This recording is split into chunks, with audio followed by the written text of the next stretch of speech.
Saludamos a Jairo Libreros, analista permanente de NTN24. Jairo, días que no nos veíamos. Y Dania, muy buenas tardes. 15 días he estado ausente. Bueno, hay mucho de qué hablar. Sí. Aunque seguimos más o menos en lo mismo, 15 días después. Es increíble. Hay algunos temas de la agenda en América Latina que parece que se congelan en el tiempo. Muy seguramente en el día a día uno le encuentra aristas muy importantes, pero sin duda estamos los congelados. temas se congelan como los mandatarios. Se congelan y otros se momifican, ¿no? También hay unos que se momifican, que es más delicado. Mira, hablando de los temas que se congelan, hablemos de la reunión que finalmente va a efectuarse entre el presidente Santos, Juan Manuel Santos, y Nicolás Maduro. Una reunión que se concretó finalmente para el próximo lunes en Quito, cuando se cumple un mes del cierre de la frontera entre ambos países. Cierre de la frontera decretado desde Venezuela por Nicolás Maduro. Y Dania, no sé qué decir. De verdad yo creo que apostar por un resultado que sea efectivo en ciertos intereses, creo que difícilmente se puede dar. Muy seguramente Juan Manuel Santos tiene una agenda muy importante para discutir. Algo similar tendrá Nicolás Maduro, pero creo que uno de los elementos fundamentales que aspiramos, por lo menos, no solamente en América Latina, sino en diferentes sectores que están traumatizados y muy preocupados por lo que ocurre, gira en torno de garantizar la dignidad de los colombianos que han sido perseguidos en Venezuela y que llegan por diferentes lugares, no solamente por puertos habilitados, sino por trochas a Colombia. Si Juan Manuel Santos logra sacar ese tema adelante, yo creo que se puede dar por bien servido, pero pensar que viene una decisión importante, por ejemplo, censurar a los medios colombianos como lo pide la canciller venezolana, o pensar que Colombia va a influir para que se garantice la transparencia de las elecciones del 6 de diciembre, creo que es absolutamente descabellado. En mi opinión, lo mejor que puede ocurrir es congelar el diferendo, dejarlo cerrado.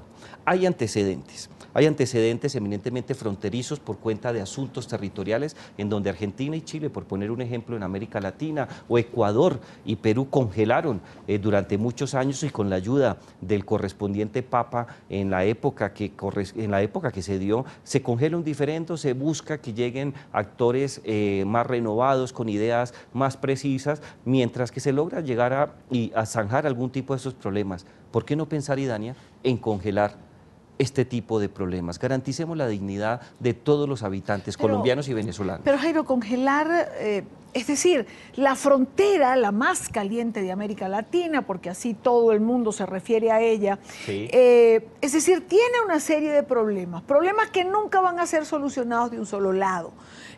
Lo que se tiene que sacar del congelador son precisamente las comisiones binacionales, Sí. los planes binacionales para atacar en conjunto el contrabando, el narcotráfico, el paramilitarismo y garantizar, como lo has dicho, la dignidad de los colombianos. Decía, por cierto, la canciller Rodríguez ayer, compartí con la teleaudiencia un fragmento de su discurso en el seminario sobre derechos humanos fronterizos, que todas las deportaciones que se habían hecho de Venezuela a Colombia se habían hecho cumpliendo los protocolos de derechos humanos. ¿Qué protocolos? No, eso no es cierto. Y Dania, pero dos comentarios, un comentario antes de entrar con los protocolos, que es un tema interesante. El primero de ellos, si tú te fijas lo que ha ocurrido desde 1850 a la fecha en América Latina, siempre que se ha dado un diferendo fronterizo por X motivo que haya terminado en arreglo diplomático, hay una nota característica. Los arreglos diplomáticos se pudieron hacer entre dos dictadores o entre dos presidentes que representen la democracia. Nunca se ha llegado a un acuerdo cuando de un lado hay un presidente con ideas liberales democráticas y del otro hay un dictador. En esa medida, Idania, yo veo muy difícil que las comisiones bilaterales tengan resultados efectivos por dos motivos. El primero, en Colombia hay un presidente con problemas internos, pero en Venezuela hay un dictador. Y las dos formas de ver las cosas son muy difíciles de garantizar. ¿Quién le da garantías a Colombia y al resto de América Latina que Nicolás Maduro sí va a cumplir con lo que promete? Y en segundo lugar, yo creo que en estos momentos la persona y el actor legítimo para negociar este diferendo no es Nicolás Maduro. Yo creo que él está atrapado por un sector militar muy influido por los cubanos que le impide garantizar cierto tipo de compromisos. Hay que buscar el otro actor. Y te voy a poner un ejemplo. Ya ocurrió. Israel era consciente, con los problemas de lo que hoy se llama la Autoridad Palestina, que Yasser Arafat no tenía el control del mando y descubrió tempranamente que Abbas era el hombre clave. empezó a hacer negociaciones paralelas con él. Hay que buscar quién es el actor realmente representativo en Venezuela, porque si Colombia sigue apostando que Nicolás Maduro representa los intereses de Venezuela, los intereses oscuros no, que los intereses conocemos, del gobierno, no sé si los de Venezuela. Bueno, perfecto, hago esa corrección, mea culpa porque creo que me equivoqué en eso. Si representa los intereses del socialismo del siglo XXI, no es el actor. Él solamente es el inquilino de Miraflores, no es el tomador de decisiones real. Hay que buscar la línea militar que está tomando las decisiones, gústenos o no, la persona que esté detrás del poder, creo que es el actor estratégico. Si sigues apostando por Nicolás Maduro, esto se va a prolongar en el tiempo con una gravedad. Puede darse un roce militar que lamentablemente lo lloraríamos todos en América Latina. Lo mejor, en mi opinión, hasta que no llegue la democracia a Venezuela, es congelar este diferendo. ¿Se puede pensar en una apertura de las fronteras cuando hay eventos electorales de ambos lados, sobre todo un evento electoral como el de diciembre en Venezuela, que implicaría elegir a los nuevos representantes a la Asamblea Nacional, cuando las encuestas en este momento dan más de 70% de rechazo al gobierno de Nicolás Maduro en Venezuela?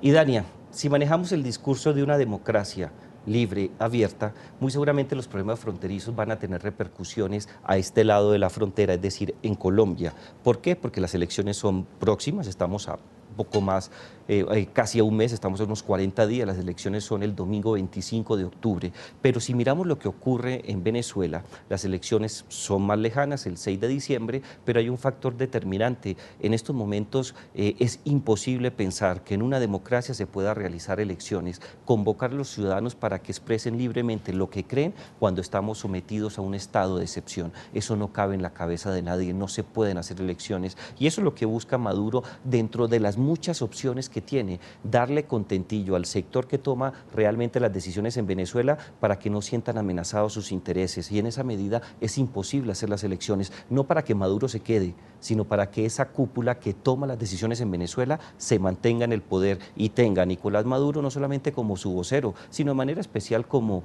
la persona que le da la cara al mundo ante todo tipo de problemas que se viven en Venezuela. Es muy difícil que en Venezuela, bajo estado de excepción, uno pueda decir que las elecciones son libres. De pronto también está buscando eso. Ese escenario no se puede borrar desde ningún punto de vista, porque si celebran elecciones bajo estado de excepción y gana, como muy seguramente lo va a hacer, la democracia o la oposición democrática a Maduro, esas elecciones las puede tachar él después de ilícitas por cuenta de haberse celebrado precisamente bajo las condiciones de un estado de excepción. Aquí el reto es de suma cero. Es muy difícil sacar adelante esto. Se cumple en paralelo a todo esto el tercer día del cierre del punto fronterizo en el paso que comunica el departamento de Arauca, en Colombia, con el estado Apure, en Venezuela. Al igual que sucedió en los cierres de pasos limítrofes de Paraguachón y también de Cúcuta, son muchos los ciudadanos colombianos que han decidido regresar de forma voluntaria a su país por miedo a deportaciones posteriores. NTN 24, en el lugar de la noticia, Carlos Eduardo Sánchez está con nosotros. Carlos Eduardo, buena tarde. Una buena tarde para ti, Dania, por supuesto, para Jairo y para toda tu audiencia en las Américas. Como tú lo decías, tercer día de cierre por este paso fronterizo, es el puente José Antonio Páez que comunica el Arauca con el Amparo en el estado Apure del lado venezolano. Una frontera que a esta hora y a lo largo del día de hoy se ha mantenido relajada. Ahí, y Dani, te lo voy a mostrar en pantalla, a los amigos televidentes también, un corredor humanitario operando aquí en la zona. Muchas veces a discreción de los efectivos de la Guardia Nacional Bolivariana o el ejército que están del lado venezolano, que es lo que vemos al fondo en este momento, esa barda blanca que define el punto divisorio entre ambos países en el medio de este puente. Pues allí se dan conversaciones, algunos venezolanos que trabajan del lado colombiano vienen en el día a Arauca, trabajan, padres que traen a sus niños al colegio del lado colombiano y pueden regresar a territorio venezolano. Esa es la función, en este caso, de la Guardia Nacional Bolivariana, del ejército venezolano, del lado de Venezuela. Sin embargo, colombianos que quieran regresar a territorio venezolano, bien sea porque viven allá o trabajan allá, Eso no se está permitiendo, ese paso, ese ingreso de colombianos a Venezuela no se está permitiendo, dada esta medida de restricción, este estado de excepción decretado por el gobierno venezolano, por Nicolás Maduro, en todos los puntos fronterizos. Solo faltaría el punto que comunica Amazonas, del lado venezolano, con el territorio colombiano.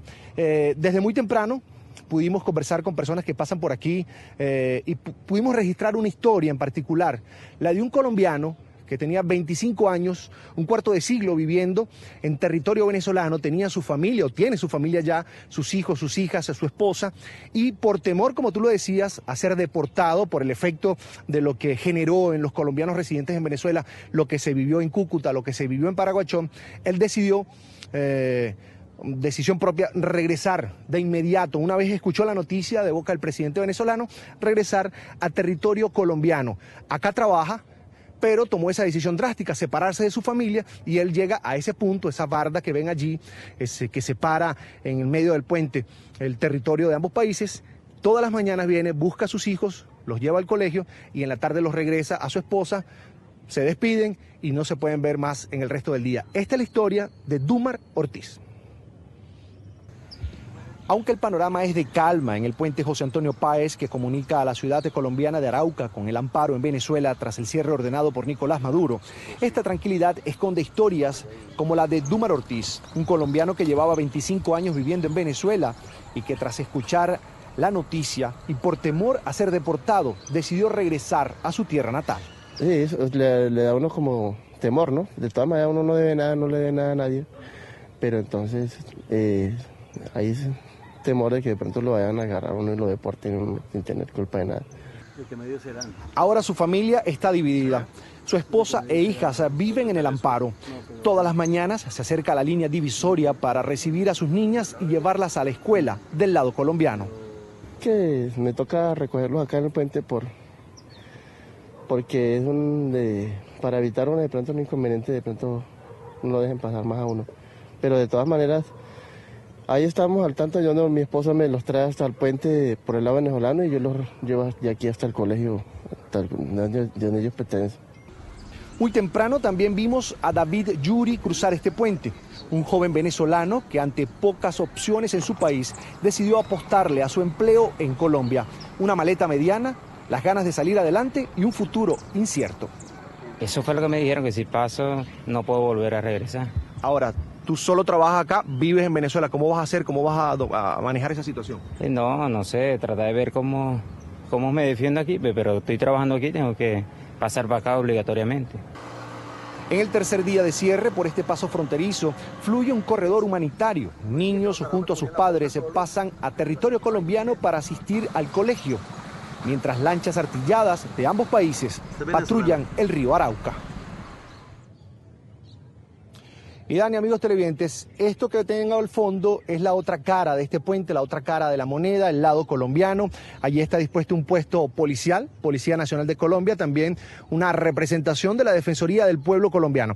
Puedo informarles que el día de hoy la Defensoría del Pueblo Colombiano atendió 5 casos de ciudadanos colombianos residentes en Venezuela que ante la amenaza a la zozobra decidieron venirse a Colombia y acogerse al programa de ayuda del gobierno colombiano, del gobierno del presidente Juan Manuel Santos.